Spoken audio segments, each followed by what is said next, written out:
Hi everyone, this is Shannon Shy. Welcome to another installment of Q&A with Shannon about OCD recovery.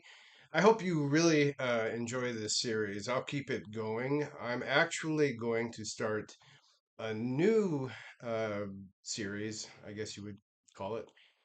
It will be Motivational Mondays. It'll deal with OCD, but it will also deal with other things in life that bring us down or tend to bring us down. So hopefully you'll like that. It will be, again, a video and writing for you to view or read at your pleasure. And I hope you like it. And like I said, the Q&A series will continue. If you have questions, please send them to me. If you want to remain anonymous, please let me know. Okay, to today's question. Again, this one's a little long, but for context, I would like for you to have the whole thing. I would appreciate your take on something. I suffer from OCD pretty severely, a fear of poisoning others, among other things, but I'm doing better. I'm actually able to resist performing compulsions more and more. But today, I avoided going to the store because I knew OCD would hit me pretty hard while at the store and definitely afterward, and I didn't want it to screw up my evening. I just wanted to enjoy a peaceful evening with my friend. I know not going was simply avoidance, and that is a compulsion. I feel a little guilty, ashamed, disappointed, frustrated, and demoralized that I didn't go. And wouldn't you know that OCD piled on anyway during the evening and brought up old stuff? On one hand, I'm uplifted because I have been doing better. But on the other hand, I kind of feel deflated. Like I'm not truly ever going to get to that place you talk about where OCD doesn't adversely affect me. What are your thoughts? Please, anonymous. All right, great question. And I think generally everybody goes through this or is going through it. And sometimes I wish I was an all powerful wizard where I could wave a magic wand over everyone who suffers from OCD and make OCD disappear. But I can't.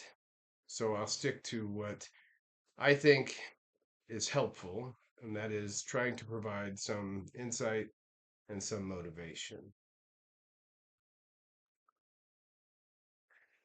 Maybe above all else, understand that there is no need to feel deflated. You might feel deflated, but there's no need to feel deflated. Your recovery is a journey. Yep, there will be setbacks, and there will be times in the moment when you wish you would have done better at, let's say, resisting giving into a compulsion. But I'm asking you to take the long view, right? Keep your eye on your long term objective, and that is to get to that place where OCD doesn't adversely affect you. It takes time. And this journey has ups and downs and setbacks. Just have to understand that. I guess what I'm asking you to do is change your perspective, right? A setback, by definition, means you made progress before. And if you did it before, you can do it again. You will continue to make progress. So look at a setback from that perspective.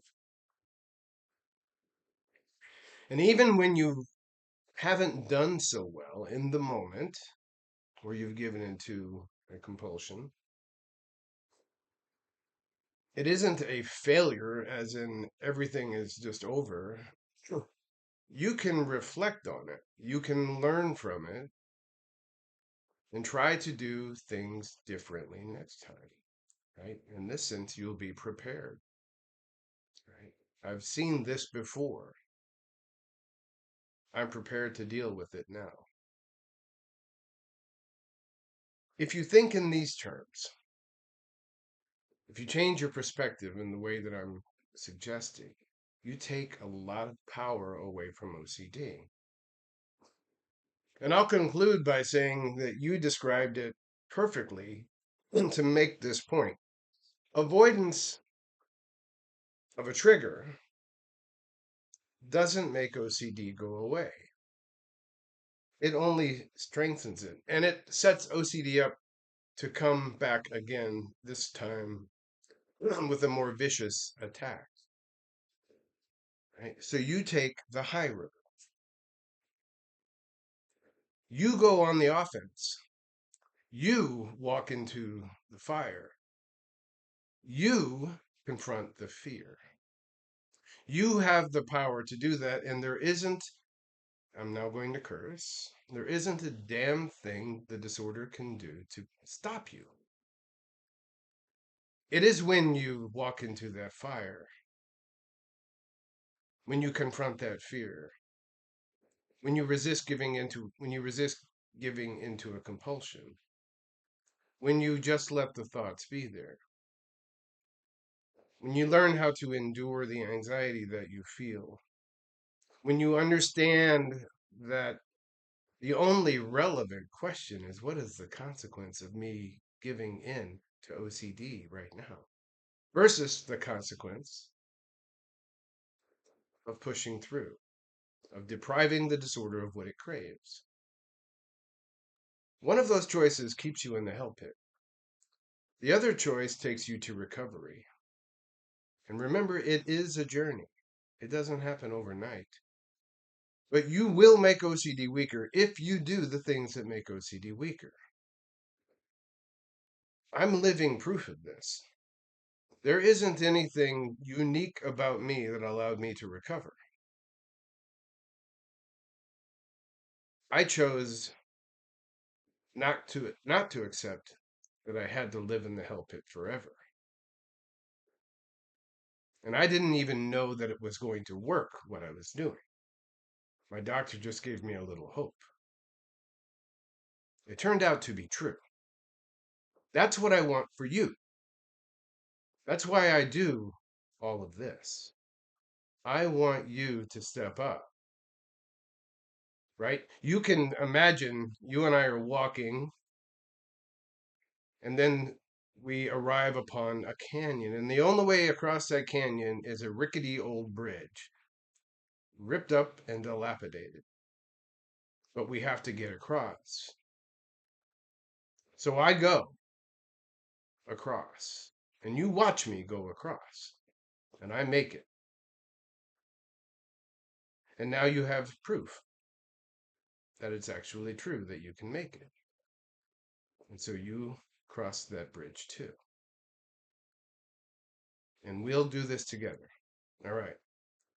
It's Friday. Have a wonderful weekend and stay tuned for Motivational Monday. All right. Bye bye.